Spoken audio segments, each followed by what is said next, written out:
What's happening, everybody? It's the Pirate Stacker coming at you, and today we are talking type sets. We're talking about the cap bust type set. Now, this seems like it would be a very popular set, but you don't hear a lot about it, and I think that's really to do with the fact that these coins are 200 years old. These were very early American coins.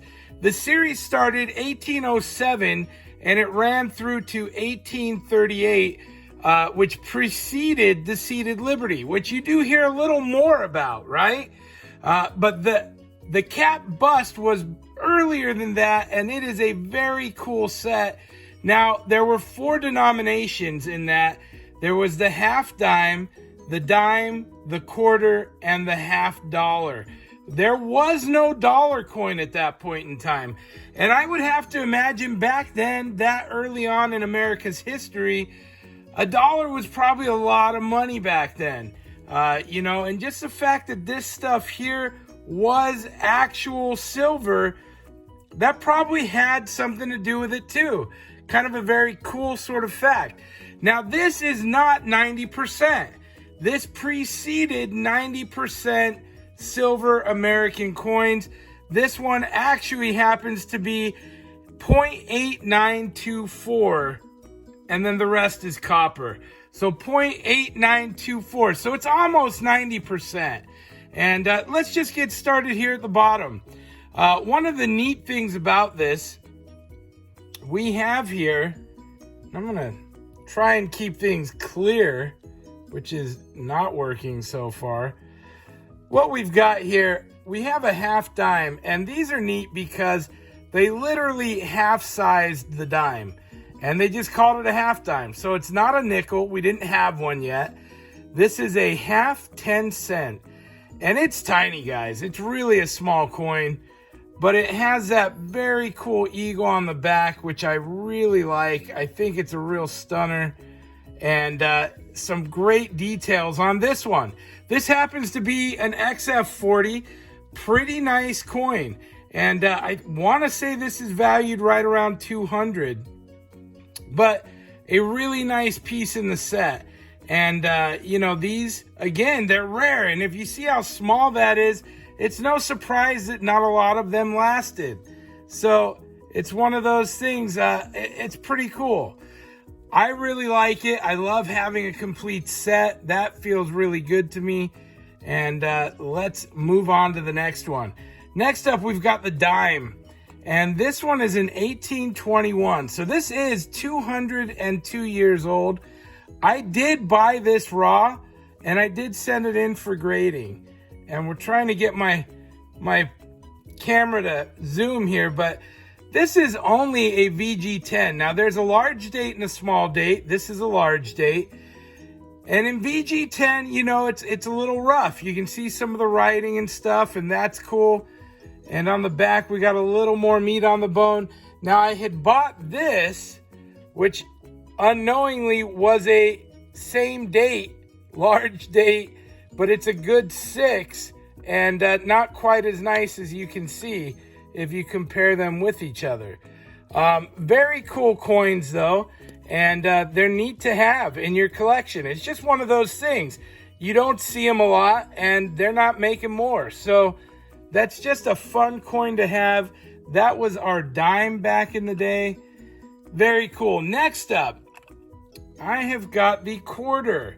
And this is an 1834 VF25. Oh, that last coin, let me tell you, because you're probably curious what they're worth. The 6, I think, is worth like 110, 120. The 10 jumps up to about a $200 value. So that 10 does have a pretty nice value to it. Here we go. VF25, 1834. Great looking quarter. Really good condition on this. And this one here, I want to say, is valued at about $250.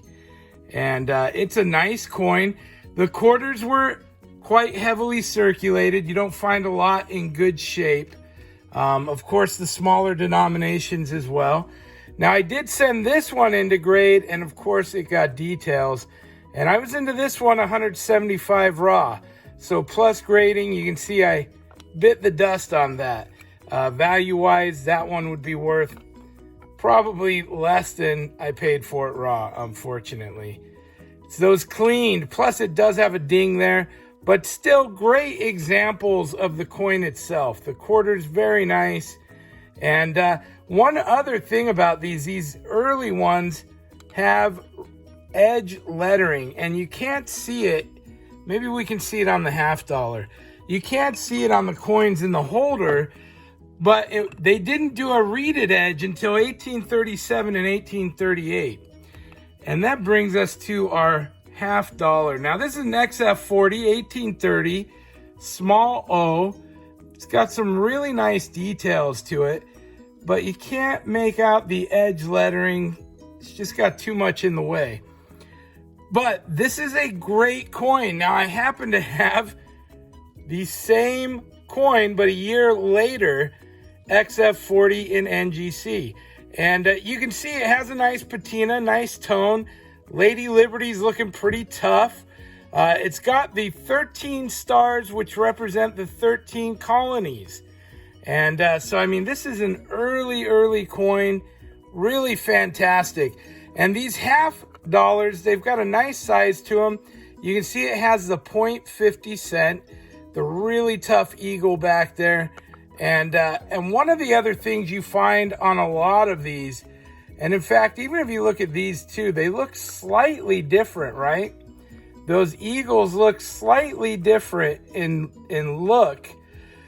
And there was a lot of variations back then. Back in the day, there's all kinds of varieties because of subtle variations to dyes and different things like that.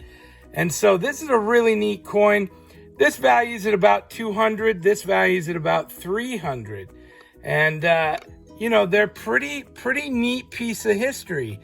And so that's just my cap bust collection. I think they're a fun coin, really neat to talk about. If you come across these, they're almost always really damaged or very cleaned. So getting straight grades in these is much more difficult, especially if you're buying raw.